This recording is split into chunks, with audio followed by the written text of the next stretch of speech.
अस्सलामुअलैकुम प्यारे बच्चों, मैं Hina Shaikh FD high school for girls की टीचर अपने YouTube चैनल पर आपका खैर मकदम करती हूँ। पिछले वीडियो में हमने सलाह के मानी, उनकी तारीफ़ात और उसमें जुड़े हुए अनासिर को समझा था। इस वीडियो में हम सलाह के मरहले देखेंगे। सलाह के मरहले यानी स्टेप्स ऑफ काउंसलिंग, जिसे गुजराती में कहा जाता है सलाहना सोपानो। सलाह एक मखसूस अमल है, ये हम जानते हैं। तो सलाह जू के किरदार में तब्दीली लाने के लिए कुछ मरहलों में से अगर जो वो गुज़रे तो ही सलाह कामयाब हो सकती है।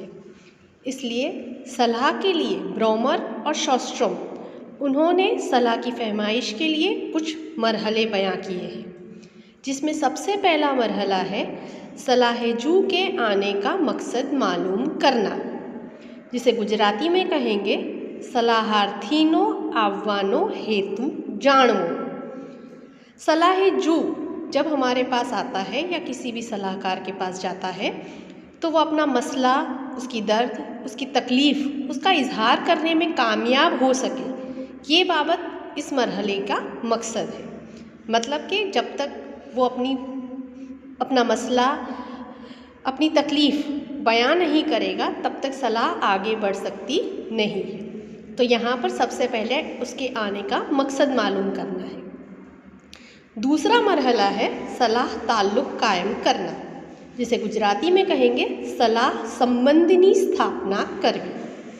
इस मरहले में सलाह जू और सलाहकार उनके दरमियान एक पुरएतमाद ताल्लुक़ बनता है, जिसे हम राब्ता कायम करना कहेंगे। तो उनके बीच में ताल्लुक़ बनना बहुत ज़रूरी है, क्योंकि जब तक ताल्लुक़ कायम नहीं होगा सलाह की आगे की प्रोसेस, मतलब कि आगे का अमल ठीक से हो पाएगा नहीं। तीसरा मरहला है तश्कील और मकसूदात तय करना, जिसे गुजराती में कहेंगे संरचना अने ध्येयो नक्की करवा। यहाँ पर हमको मसला मालूम हुआ, जो आने वाला है उसकी तकलीफ़ पता चली, हमने उसके साथ राब्ता कायम करने की कोशिश की। उसके बाद हम तश्कील और मकसूदात, मतलब कि तश्कील की जाती है सलाह किस तरीके से होगी, और मकसूदात तय किए जाते हैं कि हम किस मकसद तक पहुँचेंगे, मतलब कि उसकी कौन सी परेशानी है जिसे दूर किया जाएगा। इस मरहले में सलाहकार के सलाह के अमल से मुताल्लिक वजाहत, उसके कुछ हुदूद और मकसूदात, इनकी तश्कील की जाती है। इसी हैयत से हम कह सकते हैं कि सलाह के आगे का रास्ता यानी कि आगे का उसका नक्शा तैयार किया जाता है। चौथा मरहला है मसलों की वजाहत करना, यानी इसे गुजराती में कहेंगे समस्याओं स्पष्टीकरण करवू। हमारे को पता चल गया कि मसला क्या है, उसकी तकलीफ़ क्या है, उसके लिए हमने मकसूदात तय किए कि भाई हमको ये मकसद, ये चीज़ हासिल करनी है। फिर उसके बाद वो मसलों की वजाहत की जाती है। वजाहत करना मतलब उसको ठीक से समझना कि उसका मसला क्या है। इस मरहले में सलाह जू को उसके मसले के ज़िम्न में समझा जाता है, मसले की ज़्यादा वाज़ेह तौर पर समझने की कोशिश की जाती है। पांचवा मरहला है मसाइल और मकसूदात के साथ काम करना, जिसे गुजराती में कहेंगे समस्याओं अने ध्येयों साथे काम लेना।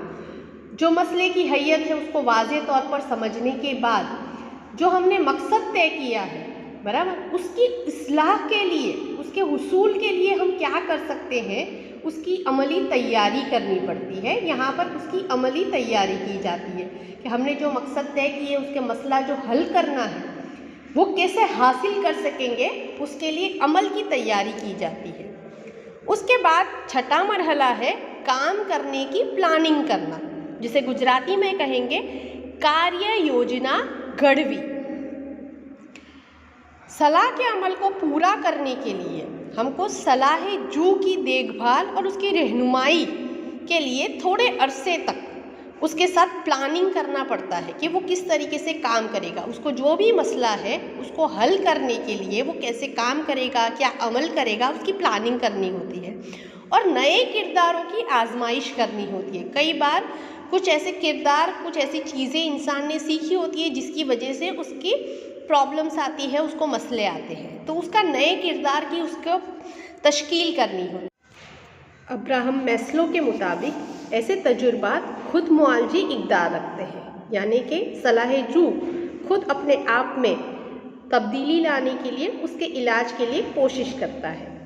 7वां और आखिरी मरहला है नताइज की तशखीस और सलाह के काम की तकमील, जिसे गुजराती में कहेंगे परिणामों मूल्यांकन अने सलाहनो अंत। सलाह-ए-जू को जब तक मदद दरकार हो तब तक सलाहकार उसका साथ निभाता है।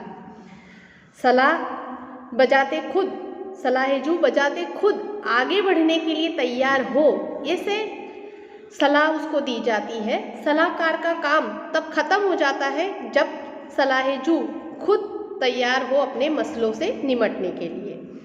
सलाह के मकसूद की तरफ की गई तरक्की, उसका जायज़ा लिया जाता है, उसकी तशखीस की जाती है, और जब सलाह-ए-जू अपने आप खुद के फ़ैसले ले सके, अपने मकसूदात में आगे बढ़ सके, तब सलाहकार का काम ख़त्म होता है और सलाह का अमल पूरा हो जाता है।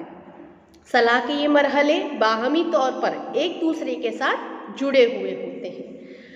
आपको बोर्ड की एग्ज़ाम के अंदर सेक्शन ई में से इसके सवाल पूछे जाते हैं। सलाहनी व्याख्या आपी सलाहना सोपानो जणावो समझावो, जो 5 मार्क का क्वेश्चन होता है और बहुत इम्पॉर्टेंट क्वेश्चन है।